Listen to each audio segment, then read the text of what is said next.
வணக்கம் மக்களே. திரும்பவும் சொல்றேன், இந்த சென்னையில இருக்க மக்களுக்கும் சொல்றேன், தயவு செய்து ஆதிக்கிட்ட எச்சரிக்கையா இருங்க. ஏன்னா இப்ப நான் கேஸ் கொடுத்ததுக்கு அப்புறம் இன்னொரு சம்பவம் நடந்திருக்கு மக்களே. ஞாயிற்றுக்கிழமை டி நகர்ல ஒரு மொபைல் கடையில போய் தலைவர் வந்து 50,000 இப்படி கொடுத்து கொடுத்த காசு மாத்துவாங்க தெரியுமா, அந்த மணி டிரான்ஸ்ஃபர்னு சொல்லுவாங்கல்ல, அந்த மாதிரி கடையில போயிட்டு தலைவர் வந்து மாத்தி மாத்தி மாத்தி மாத்தி காசு பண்ணி அவரை சூப்பரா நம்ப வச்சிருக்காரு. நம்ப வச்சுட்டு இன்னொரு நாள் பாத்தீங்கன்னா ஏதோ கவர்மெண்ட் லீவு காசு போக மாட்டேங்குது நீங்க மாத்தி விடுங்கன்னு சொல்லிட்டு 1,30,000 அவர் மாத்திருக்காரு மக்களே. 1,30,000 மாத்திட்டு தலைவர் அங்கனேதான் உட்கார்ந்து இருந்திருக்காரு. திடீர்னு பார்த்தா தலைவரை காணாம், எங்க போனாருன்னு தெரியல, ஓடி போயிட்டாரு மக்களே. அவர் போன் பண்ணி பேசுறாரு. அவர் வந்து கான்பரன்ஸ்ல அவங்க அம்மா என்ன குடும்பத்துக்கே இதான் வேலையாடா, பொம்மாவை சத்தியமா நான் நல்ல பொம்பளைன்னு நினைச்சேன்டா ஒரு நிமிஷம். இது ஒரு பொழப்பா? இப்படி ஒரு பிள்ளைய பத்ததுக்கு இப்படி ஒவ்வொருத்தலா ஏமாத்திக்கிட்டு திரியறதுக்கு சத்தியமா சொல்றேன், தயவு செய்து சொல்றேன், சீக்கிரமா அந்த நாதரிய சீக்கிரமா தூக்கி காவல்துறை கெஞ்சி கேக்குறேன், சீக்கிரமா தூக்கி உள்ள வைங்க. எனக்குமே இன்னும் வந்து 2-3 நாள் கவர்மெண்ட் லீவு 2-3 நாள் ஆகும் அப்படின்னு சொல்லியிருக்காங்க. தயவு செய்து சொல்றேன், என்ன இதெல்லாம் பரவாயில்ல, இந்த மாதிரி அக்யூஸ் முன்னா நம்ம திருட்டு போய தயவு செய்து தூக்கி உள்ள வைங்க சார், நல்லா இருப்பீங்க. இன்னொன்னு பாத்தீங்கன்னா இன்ஸ்டா எப்ப போகும் என்னன்னு சொல்ல தெரியல, கண்டிப்பா இருக்கு, என்ன நடக்குன்னு ஒண்ணு எனக்கே மண்டை குழம்புது. தயவு செய்து நான் ஆதங்கத்துல பேசிட்டு இருக்கேன், எனக்கு ஒண்ணுமே சத்தியமா சொல்றேன்டா, உன் மேல செம்ம காண்டில் இருக்கு. நான் தயவு செய்து சொல்றேன், அந்த மணி டிரான்ஸ்பர் பண்ண வாங்கினில்ல, அவங்க எல்லாம் பிழைக்க வந்தவங்க ஊர்ல இருந்து கொஞ்சம் மண்டையில மூளை இருந்தா அவர்கிட்ட கொண்டு போய் கொடு, அவர்கிட்ட வாங்கின ஏமாத்திட்டு வாங்கிட்டு வந்து 1,30,000 மாத்தி உங்க அம்மா அந்த அக்கௌண்ட்டுக்கு இந்த அக்கௌண்ட்டுக்கு மாத்திட்டு அவர் எல்லா ப்ரூஃப்மே வச்சிருக்காரா, எல்லாமே கொடுத்துருவாரு. அவரும் கேஸ் கொடுக்க போறாரு. நீ எல்லாம் வெக்கமா இல்ல உனக்கு? இதெல்லாம் பொழப்பா உனக்கு? நீ ஏண்டா என் இன்ஸ்டாவை தூக்கத்துக்கு அங்க 60,000 இங்க 30,000 கட்டுறீங்க, அதை ஏமாத்தின உங்களுக்கு கொடுக்கலாம்லடா, கொடுக்கலாம்ல. என் இன்ஸ்டா போனா போயிட்டு போகுது, நான் ஓபன் பண்ணிக்குவேன். இங்க பாருங்க, அவர்லாம் ஒரு வாய்ஸ் தான் அமுச்சு விட்டுருக்காரு, நிறைய ப்ரூஃப் வச்சிருக்காரு அவரு. தயவு செய்து கொடுத்துரு, நான் அதே இருப்பேன். இங்க பாருங்க மக்களே, இந்த வாய்ஸை கேளுங்க. வேற ஏதாவது வச்சிருக்கீங்களா? எது வேற டீடைல் அக்கௌண்ட் டீடைல்ஸ் ஏதாச்சும் இல்ல? அதுதான் இருக்கு. அதுதான் இருக்கா? சரி ஓகேண்ணா, ஏதாவது ஆட் ஆகணும்னாங்க. சரி வேற, சரி ஓகேண்ணா, கொஞ்சம் குயிக்கா அமுச்சு விடுங்க. ஓகே ஓகே, நான் சொல்லிட்டு சொல்றேன். நீங்க ஏன் இங்க இருந்து போனீங்க? முதல்ல என்கிட்ட சொல்லாமே போயிட்டீங்க.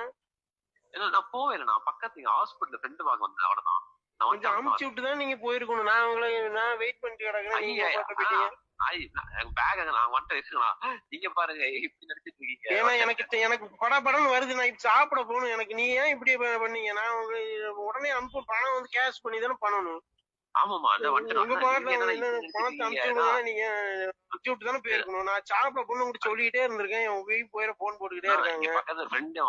எனக்கு எதா இருக்கட்டும், நான் உங்களுக்கு என்ன பண்ணி வச்சிருக்கேன், நீங்க என்ன பண்ணிட்டு போயிருக்கீங்க? நீங்க எனக்கு டக்குன்னு அனுப்பிச்சு விடுங்க, நான் போகணும், அதுக்கு தான் சொல்றேன். சரி ஓகேண்ணா, டக்குன்னு அனுப்பிச்சு விடுங்க. அதெல்லாம் ஒண்ணுமே இல்ல, நீங்க எல்லாம் இப்படி பேசுறீங்க. ஏன்னா பேசுது இல்ல, வீட்டுக்கு சாப்பிட போகணும்னா எனக்கு படபடன்னு வருது. நான் சுகர் பேஷண்ட்.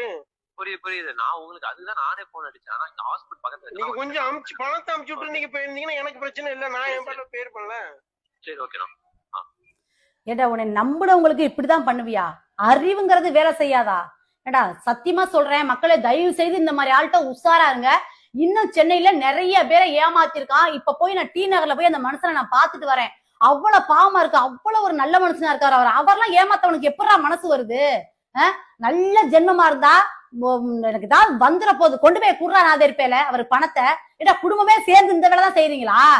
என்கிட்ட உங்க அம்மா இடத்த வந்து தர்றேங்கிறா, அங்க இடத்த வந்து தர்றேங்கிறா, காசு வரல உங்க அம்மாவுக்கு நல்லா இருக்கா அக்கௌண்ட்ல, மாத்தி அவர்கிட்ட கொண்டு 50,000 60,000 போட்டுட்டு இருக்க. இதெல்லாம் யாரோட காசுடா? யாரோட ஏமாத்தி புள்ள நீ திங்கிற? நாதே இருப்பேல காசை குடுறா. நீ இதெல்லாம் பேசுற இன்னும் காண்டாகு. இன்னும் இன்ஸ்டாவை தூக்குறதுக்கு என்ன வேணாலும் பண்ணு, தூக்கி தொலை. நான் இன்னொரு ஐடி ஓபன் பண்ணி உன்னை பத்தி நான் என்ன பண்றேன்னு பண்ணி வெளில தலை காட்ட முடியாத அளவுக்கு பண்றேன் பாரு. பசங்களாம் அப்படி பதறாங்க. நான் சேலத்துல இருந்து வர்ற போன் கட்டாயிருச்சு மக்களை. இப்ப சென்னையில இருந்து வருது போனு.